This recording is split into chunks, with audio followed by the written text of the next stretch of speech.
नमस्कार। समसामयिक विषयों पर आधारित कार्यक्रम विशेष में आप सभी का स्वागत है। मैं हूं प्रीति सिंह। ब्रिटिश हुकूमत से आजादी पाने की जद्दोजहद में जब पूरा देश उबल रहा था, तब देश में और देश के बाहर कई वीर सपूत अपने खून से आजादी के इस अग्निकुंड में लौ प्रज्वलित कर रहे थे, जिनसे अंग्रेज भी खौफ खाते थे। ऐसे ही एक महान सपूत थे नेताजी सुभाष चंद्र बोस, जिन्होंने भारत से हजारों किलोमीटर दूर एक ऐसी सेना का निर्माण किया जिसके नाम से ब्रिटिश हुकूमत भी कांपती थी। नेताजी के नेतृत्व में आजाद हिंद फौज ने अपनी बहादुरी से न केवल गोरी सेना को कई मोर्चों पर हराया, बल्कि भारत के एक बड़े भूभाग को आजाद भी करा लिया। नेताजी सुभाष चंद्र बोस ने स्वतंत्रता की इस लड़ाई के दौरान देश के बाहर अविभाजित भारत की सरकार भी बनाई थी, और उस सरकार का नाम था आजाद हिंद सरकार। इस सरकार के पास अपनी फौज, अपना बैंक और अपना आधिकारिक तंत्र था, और सुभाष चंद्र बोस ही भारत की पहली आजाद सरकार के प्रधानमंत्री, विदेश मंत्री और रक्षा मंत्री थे। उनका एक ही सपना था, लाल किले से तिरंगा फहराना और देश को गुलामी की जंजीरों से मुक्त कराना। आज विशेष में हम जानेंगे आजाद हिंद सरकार के बारे में, साथ ही बात करेंगे आजाद हिंद फौज और उनके कारनामों के बारे में। इसके साथ ही जानेंगे नेताजी सुभाष चंद्र बोस के जीवन को और बात करेंगे लाल किला मुकदमे की। तो आइए शुरू करते हैं आज का विशेष।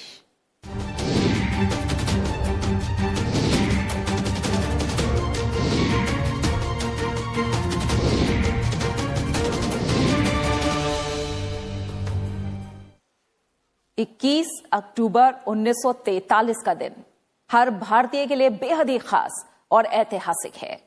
उस वक्त भारत पर अंग्रेजों का राज था, लेकिन नेताजी सुभाष चंद्र बोस ने 21 अक्टूबर 1943 को वो कारनामा कर दिखाया जिसे अब तक किसी ने करने के बारे में सोचा तक नहीं था। उन्होंने आजादी से पहले ही सिंगापुर में आजाद हिंद सरकार की स्थापना की।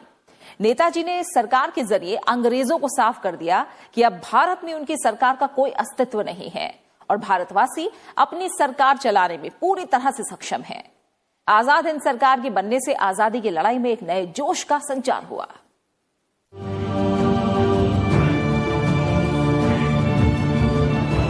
इक्कीस अक्टूबर का दिन भारत की स्वतंत्रता संग्राम के लिहाज से बेहद खास दिन है। 77 साल पहले यानी 21 अक्टूबर 1943 को देश से बाहर अविभाजित भारत की सरकार बनी थी। उस सरकार का नाम था आजाद हिंद सरकार। अंग्रेजी हुकूमत को नकारते हुए ये अखंड भारत की सरकार थी। 4 जुलाई 1943 को सिंगापुर के कैथे भवन में हुए समारोह में रासबिहारी बोस ने आजाद हिंद फौज की कमान सुभाष चंद्र बोस के हाथों में सौंप दी। इसके बाद 21 अक्टूबर 1943 को आजाद हिंद सरकार की स्थापना हुई। आजाद हिंद फौज के सर्वोच्च सेनापति की हैसियत से सुभाष चंद्र बोस ने स्वतंत्र भारत की अस्थायी सरकार बनाई। जापान ने 23 अक्टूबर 1943 को आजाद हिंद सरकार को मान्यता दी। जापान ने अंडमान और निकोबार द्वीप आजाद हिंद सरकार को दे दिए। सुभाष चंद्र बोस उन द्वीपों में गए और उनका नया नामकरण किया। अंडमान का नया नाम शहीद द्वीप और निकोबार का स्वराज द्वीप रखा गया। 30 सितंबर 1943 को ही अंडमान निकोबार में पहली बार सुभाष चंद्र बोस ने तिरंगा फहराया था। ये तिरंगा आजाद हिंद सरकार का था। सुभाष चंद्र बोस भारत की पहली आजाद सरकार के प्रधानमंत्री, विदेश मंत्री और रक्षा मंत्री थे। वित्त विभाग AC चैटर्जी को, प्रचार विभाग SA अय्यर को और महिला संगठन कैप्टन लक्ष्मी स्वामीनाथन को सौंपा गया। आजाद हिंद सरकार को 9 देशों की सरकारों ने अपनी मान्यता दी थी, जिसमें जर्मनी, जापान, फिलीपींस जैसे देश शामिल थे। आजाद हिंद सरकार ने कई देशों में अपने दूतावास भी खोले थे। नेताजी के नेतृत्व में आजाद हिंद सरकार ने हर क्षेत्र से जुड़ी योजनाएं बनाई थी। इसका अपना बैंक था, अपनी मुद्रा थी, अपना डाक टिकट और अपना गुप्तचर तंत्र था।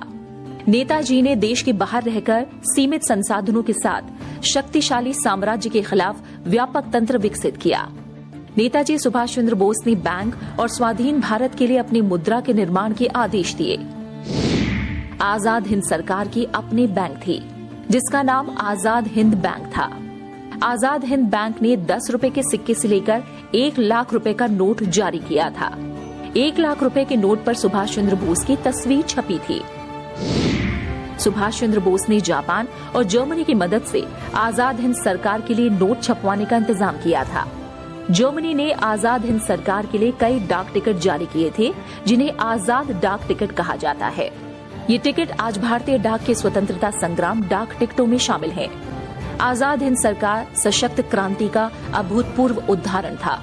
नेताजी सुभाष चंद्र बोस ने अंग्रेजी हुकूमत यानी एक ऐसी सरकार के खिलाफ लोगों को एकजुट किया जिसका सूरज कभी अस्त नहीं होता था, दुनिया के एक बड़े हिस्से में जिसका शासन था।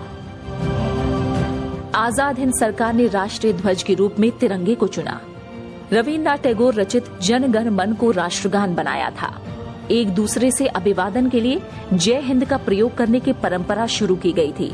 21 मार्च 1944 को दिल्ली चलो के नारे के साथ आजाद हिंद सरकार का हिंदुस्तान की धरती पर आगमन हुआ। आजाद हिंद सरकार के पहले प्रधानमंत्री के रूप में शपथ लेते हुए नेताजी ने ऐलान किया था कि लाल किले पर एक दिन पूरी शान से तिरंगा लहराया जाएगा। आजाद हिंद सरकार की स्थापना की 75वीं वर्षगांठ पर 2018 में प्रधानमंत्री नरेंद्र मोदी ने लाल किले की प्राचीर से तिरंगा झंडा फहराया। आजाद हिंद सरकार ने देश से बाहर अंग्रेजी हुकूमत के खिलाफ लड़ाई लड़ी थी और आजादी की लड़ाई में अहम भूमिका निभाई थी। इस सरकार ने अंग्रेजों को बता दिया था कि भारत के लोग अब अपनी जमीन पर बाहरी हुकूमत को किसी कीमत पर बर्दाश्त नहीं करेंगे। Bureau report, Rajya Sabha TV. तुम मुझे खून दो, मैं तुम्हें आजादी दूंगा। ये नारा बुलंद करने वाले महान देशभक्त सुभाष चंद्र बोस एक ऐसी शख्सियत थे जिन्होंने न सिर्फ देश के अंदर बल्कि देश के बाहर भी आजादी की लड़ाई लड़ी। राष्ट्रीय आंदोलन में नेताजी का योगदान कलम चलाने से लेकर आजाद हिंद फौज का नेतृत्व करके अंग्रेजों से लोहा लेने तक रहा है। नेताजी सुभाष चंद्र बोस ने अपने कॉलेज के शुरुआती दिनों में ही बंगाल में क्रांति की वो मशाल जलाई जिसने भारत की आजादी की लड़ाई को एक नई धार दी।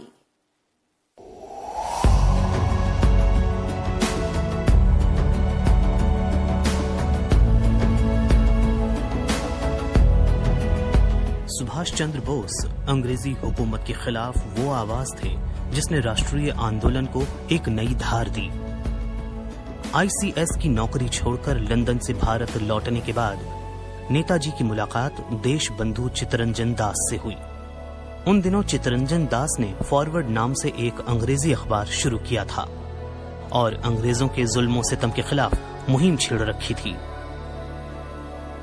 सुभाष चंद्र बोस से मिलने के बाद चित्तरंजन दास ने उन्हें फॉरवर्ड अखबार का संपादक बना दिया। नेताजी उस अखबार में ब्रिटिश साम्राज्य के खिलाफ जोर शोर से लिखकर अंग्रेज हुकूमत के खिलाफ माहौल तैयार कर रहे थे। कलम से शुरू की गई इस मुहिम की वजह से नेताजी को वर्ष 1921 में 6 महीने की जेल भी हुई। चित्तरंजन दास के साथ स्वराज्य पार्टी के लिए काम करते हुए और उसके बाद भी नेताजी सुभाष चंद्र बोस का जेल आने जाने का सिलसिला जारी रहा। नेताजी ने वर्ष 1928 में कलकत्ता की सड़कों पर सेना की वर्दी में 2000 भारतीय युवकों के साथ परेड कर ब्रिटिश खेमे को हिलाकर रख दिया था। 1938 में हुए हरिपुरा अधिवेशन में नेताजी कांग्रेस के प्रमुख बनाए गए। नेताजी ने कांग्रेस को आजादी की तारीख तय करने के लिए कहा। साथ ही तय तारीख तक आजादी नहीं मिलने पर सुभाष चंद्र बोस अंग्रेजों के खिलाफ जोरदार आंदोलन छेड़ना चाहते थे, लेकिन महात्मा गांधी इसके लिए तैयार नहीं हुए। आखिरकार उन्होंने कांग्रेस से अलग होकर 1939 में फॉरवर्ड ब्लॉक की स्थापना की और अंग्रेजी साम्राज्य के खिलाफ नए सिरे से मोर्चा खोल दिया।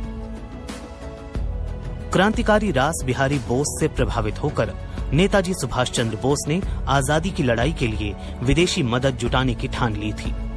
कलकत्ता में पुलिस की नजरबंदी को चकमा देकर सुभाष बाबू काबुल के रास्ते जर्मनी पहुंचे।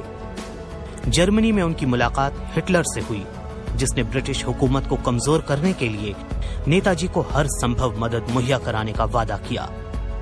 नेताजी का विश्वास था कि भारत की आजादी तभी संभव है जब ब्रिटेन पर विश्व युद्ध के वक्त ही निशाना साधा जाए। इसी कड़ी में उन्होंने इटली और जर्मनी में कैद भारतीय युद्धबंदियों को आजाद करवाकर एक मुक्ति सेना भी बनाई। वर्ष 1943 में नेताजी जब जापान पहुंचे तब उन्हें कैप्टन मोहन सिंह द्वारा स्थापित आजाद हिंद फौज का नेतृत्व करने की जिम्मेदारी दी गई। उनका चुनाव खुद रास बिहारी बोस ने ही किया था। 1943 में ही नेताजी ने आजाद हिंद फौज की सेना की सलामी लेने के बाद दिल्ली चलो और जय हिंद का नारा दिया। नेताजी के कमान संभालने के पहले आजाद हिंद फौज में केवल 4 विभाग थे, लेकिन सुभाष चंद्र बोस ने उन 4 विभागों को बल प्रदान करने के लिए 7 नए विभागों का गठन किया।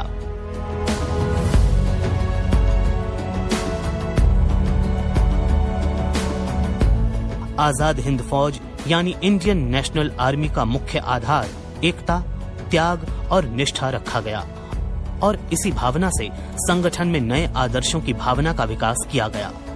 इसके साथ ही महिलाओं के लिए झांसी की रानी रेजिमेंट का गठन किया गया, जिसकी कमान कैप्टन लक्ष्मी स्वामीनाथन को सौंपी गई। आजाद हिंद फौज ने वर्ष 1944 की फरवरी में ब्रिटिश सेना पर हमला कर दिया। पलेल और तिहिम समेत कई भारतीय प्रदेशों को अंग्रेजों से मुक्त करा दिया था। सितंबर 1944 में शहीदी दिवस के भाषण में ही नेताजी ने आजाद हिंद सैनिकों को कहा था, तुम मुझे खून दो, मैं तुम्हें आजादी दूंगा। ये सुभाष बाबू का ही असर था जिसने अंग्रेजी फौज में मौजूद भारतीय सैनिकों को आजादी के लिए विद्रोह करने पर मजबूर कर दिया था। Bureau report.